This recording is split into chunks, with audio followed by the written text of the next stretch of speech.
Thanks for joining us on Valley News Live at 10. I'm Ethan Kramer. Well, we had some icy roadways in the Red River Valley, heavy snow in northwest Minnesota, and strong winds across our region today. For how long the winds will last and what the next few days will be like, here's First Alert Storm Team meteorologist Joseph Williams. Joseph.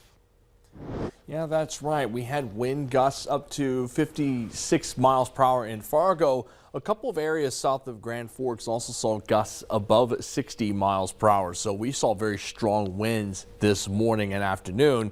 And we also had some decent snow totals in northwest Minnesota. The highest amount was in Black Duck, Minnesota, in Beltrami County, Minnesota. Park Rapids saw 6 inches. Osage saw 5 inches.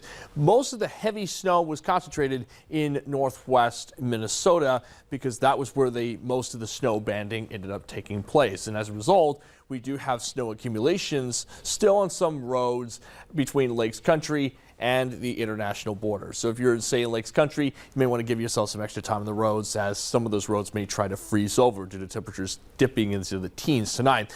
Thankfully, though, satellite and radar are showing clear skies. Winds are light. We're going to stay light during the overnight hours in terms of those winds. We're done with the heavy winds. Temperatures currently in the teens across our region, though, so very chilly. And as we head into the night, we are looking at that light northerly wind, so a pretty quiet Sunday morning ahead of us. As for what next week will be like, I will go over that. Stay tuned. Sounds good. Thanks, Joseph. Well, an outbreak of deadly tornadoes tore through the Midwest and South on Friday. Multiple people were killed in Missouri and Arkansas overnight. Many of these communities are now bracing for a second round of severe storms. CBS's Jason Allen has details.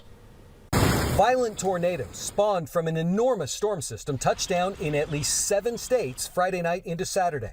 Oh my God! Near St. Louis, Missouri, the storms arrived in the dark, illuminated by lightning strikes. I had glass flying everywhere into my face and my arms and everything. Dan Lawnstrom took cover inside the cab of his tractor trailer in this community west of St. Louis. His truck slammed by another truck, pushed over by the high winds. He watched as the twister blew apart a nearby gas station and restaurant.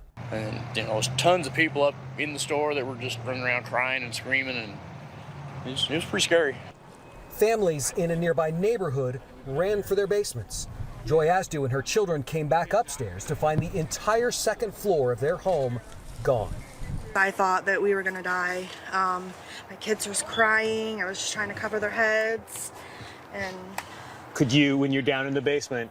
we couldn't see anything. We didn't know what was happening. The fast-moving storm caused blizzard conditions near Flagstaff, Arizona, resulting in this deadly 18-vehicle pileup. When the storm reached West Texas, it kicked up dust, leading to a deadly multi-vehicle crash. Winds sparked and then supercharged dozens of wildfires in several states. Homes burned to the ground in Texas and Oklahoma. The front side and the back side of this neighborhood totally burned, and just so thankful that we didn't have any fatalities here. In the northern plains, the storm is expected to drop up to a foot of snow. There were no deaths in this community, but some of the people I talked to here had no insurance. Jason Allen, CBS News in Villa Ridge, Missouri. Thanks, Jason. Truly devastating. Well, new tonight, 2 people suffered serious injuries after a crash in Mandan. The crash happened around 5:13 p.m.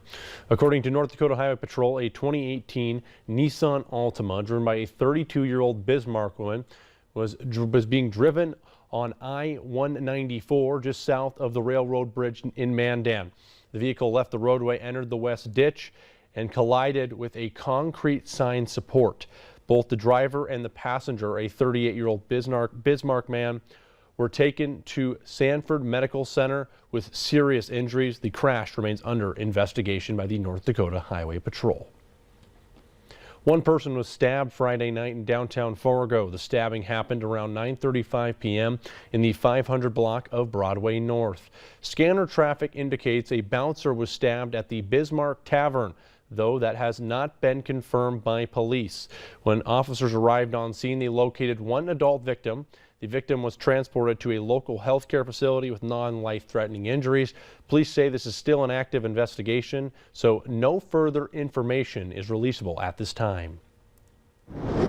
New information on that deadly bike versus vehicle crash from Wednesday night. North Dakota Highway Patrol tells us that the suspect driving a white SUV involved in the crash has been located and no formal charges have been filed at this time. On Friday, North Dakota Highway Patrol had located the vehicle involved in the fatal crash. They had been asking for the community's help in the investigation after a bicyclist was killed in the crash. The crash happened just before 8 p.m. at the intersection of NP Avenue and 10th Street North. Highway Patrol says a bicyclist was traveling westbound on NP Ave when he was hit by what witnesses say was a white SUV that was traveling northbound on 10th Street North. Highway Patrol says the driver didn't stop at the scene and fled. The bicyclist, a 60-year-old man, was transported to a hospital where he died from the injuries. The crash remains under investigation. More than 50 universities are being investigated for alleged racial discrimination as part of President Donald Trump's campaign to end diversity, equity, and inclusion. The list of universities impacted includes the University of North Dakota. The Education Department announced the new investigations Friday, 1 month after issuing a memo warning American schools and colleges that they could lose federal money over race-based preferences in admissions, scholarships, or any aspect of student life. Students must be assessed according to merit and accomplishment, not prejudged by the color of their skin, Education Secretary Linda McMahon said in a statement. We will not yield on this commitment. We reached out to UND and we have not heard back yet. Clear skies across our region heading into the night. We're not seeing any more of those strong winds or that snow in northwest Minnesota. All that's moved to east. But we do have a couple more showers out west that will move in over the next couple of days. I'm going to go over those precip chances over the next few days, as well as what St. Patrick's Day will be looking like all in your first little forecast.